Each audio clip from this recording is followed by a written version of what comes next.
नमस्कार, स्वागत है आपका एएनबी न्यूज में। आप देख रहे हैं मध्य भारत और मैं हूं आपके साथ सदफ फातिमा। बुलेटिन की शुरुआत करेंगे।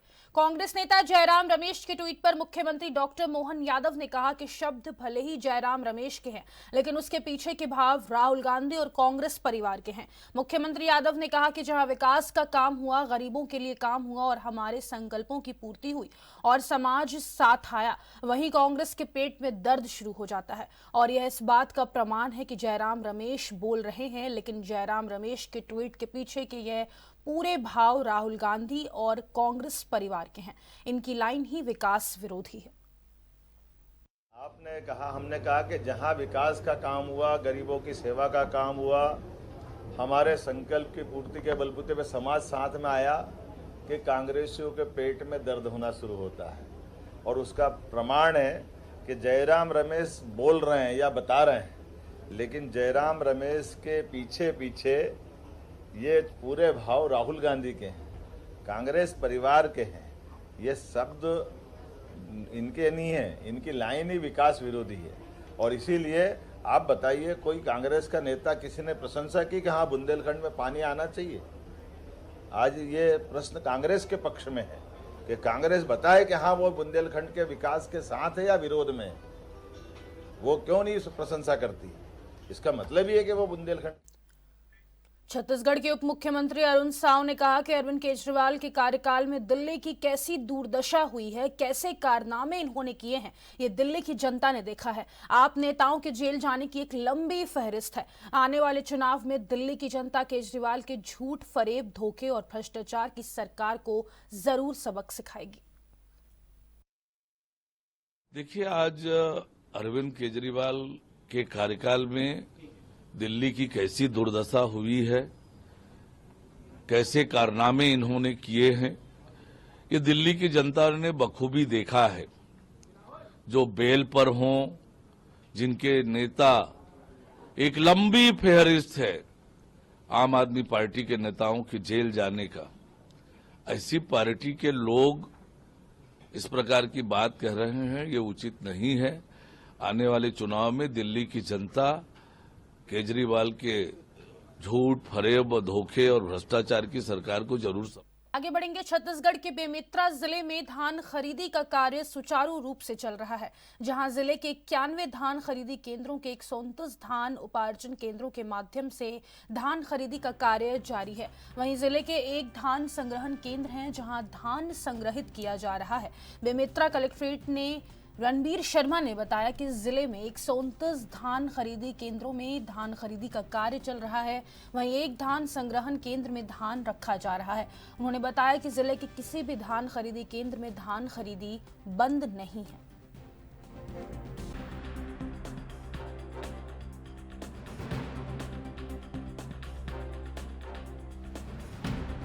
जिले में 129 उपार्जन केंद्र हैं और एक संग्रहण केंद्र है। जिले में अभी किसी भी धान खरीदी केंद्र में खरीदी बंद नहीं है, सभी जगह सुचारू रूप से चल रही है। जिले के कुल 54% किसानों ने अब तक अपना धान बेच दिया है और धान की मात्रा 43% अब तक हम खरीदी कर चुके हैं। और समय सीमा में हम सभी किसानों का 21 क्विंटल के हिसाब से धान जो है वो खरीद लें।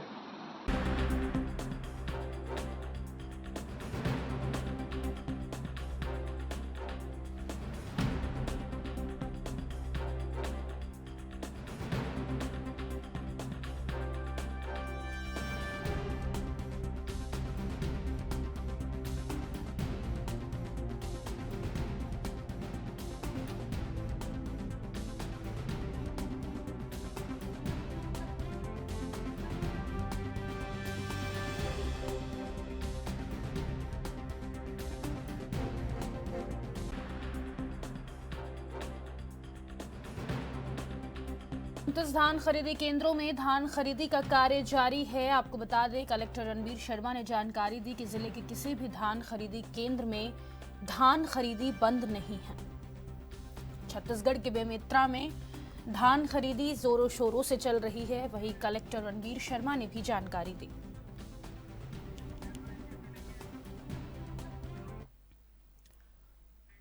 नगरीय निकाय चुनाव और त्रिस्तरीय पंचायत चुनाव में आरक्षण में की गई कटौती को लेकर छत्तीसगढ़ सर्व पिछड़ा वर्ग समाज द्वारा 30 दिसंबर को बस्तर संभाग बंद, कोंडागांव जिला महाबंद और धरना प्रदर्शन किया जाएगा। इस दौरान अपनी मांगों को लेकर राष्ट्रपति, प्रधानमंत्री, राज्यपाल, मुख्यमंत्री और उप मुख्यमंत्री के नाम ज्ञापन भी सौंपे जाएंगे। जिलाध्यक्ष रितेश पटेल ने बताया कि पंचायती राज अधिनियम के तहत 2024 में आरक्षण को संशोधित करते हुए पिछड़ा वर्ग समाज के लिए निर्धारित 25% को शिथिल करते हुए 50% करने के प्रावधान का फायदा बस्तर और सरगुजा को नहीं मिल पाया। इस पर कड़े तौर पर पालन करवाने की मांग की गई।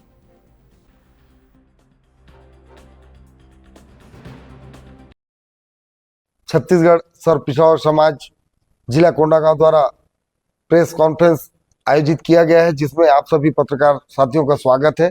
आप सभी जानते हैं अभी त्रिस्तरीय पंचायत चुनाव की आरक्षण रोस्टर शुरू हुई है, जिसमें पिछड़ा वर्ग समाज को 0% आरक्षण मिला है। साथ ही साथ नगरीय निकाय क्षेत्रों के आरक्षण में भी पिछड़ा वर्ग के आरक्षण में कटौती की गई है, जिसके संबंध में हमने पिछले दिनों माननीय कलेक्टर कोंडागांव को ज्ञापन सौंपा था। महामहिम राष्ट्रपति, महामहिम राज्यपाल, प्रधानमंत्री महोदय, मुख्यमंत्री महोदय के नाम से, फिर भी किसी भी प्रकार का कोई कार्रवाई नहीं हुआ है, जिसे देखते हुए छत्तीसगढ़ सर्व पिछड़ा समाज 30 दिसंबर को संपूर्ण बस्तर संभाग में बंद का आह्वान किया है। मैं मीडिया के माध्यम से सभी सामाजिक बंधुओं से अपील करना चाहता हूं कि 30 दिसंबर के इस महाबंद को सफल बनाने में सभी सहयोग करेंगे, क्योंकि आज भेड़ बकरी से लेके गाय बैल की गिनती होती है। सभी को अधिकार है अपनी बातों को रखने का, लेकिन कहीं न कहीं पिछड़ा वर्ग समाज उनसे भी बदतर होता जा रहा है, शायद शासन प्रशासन में बैठे लोगों की नजर में। इसी का नतीजा है आज पिछड़ा वर्ग समाज को 0% आरक्षण मिला है। हम पिछड़ा वर्ग समाज के लोग ऐसी नीति का पुरजोर विरोध करते हैं और अभी शासन प्रशासन से मांग करते हैं, अभी भी समय है, 30 तारीख के पूर्व अगर हो सके तो हमें पहले जिस तरीके से हमको आरक्षण मिलता आया है उसी पद्धति पे हमको बराबर अधिकार मिले, क्योंकि हम बस्तर में आदिवासी, हरिजन, पिछड़ा वर्ग, अनारक्षित सभी भाई आपसी भाईचारे के साथ रहते हैं, परंतु कहीं ना कहीं शासन प्रशासन हमारे बीच में फूट डालने का काम कर रही है। आज हमारे क्षेत्र के एसटी साथी भी चाहते हैं कि जो पिछड़ा वर्ग का अधिकार है वो उनको मिलना चाहिए, एससी साथी भी चाहते हैं जो उनका अधिकार है वो उनको मिलना चाहिए।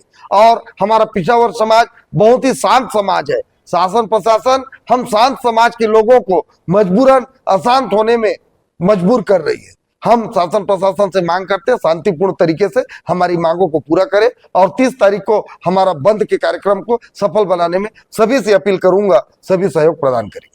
मुख्यमंत्री डॉक्टर मोहन यादव, भाजपा प्रदेश अध्यक्ष और सांसद विष्णुदत्त शर्मा और प्रदेश संगठन महामंत्री हितानंद ने गुरुवार को भाजपा प्रदेश कार्यालय में वीर बाल दिवस पर आयोजित कार्यक्रम में सम्मिलित होकर वीर बालकों के अद्वितीय बलिदान को याद कर उन्हें श्रद्धांजलि अर्पित की। इस अवसर पर पार्टी के प्रदेश उपाध्यक्ष कांतदेव सिंह, प्रदेश मंत्री राहुल कोठारी, प्रदेश प्रवक्ता नेहा बग्गा सहित पार्टी और सिख समाज के पदाधिकारी और कार्यकर्ता उपस्थित रहे।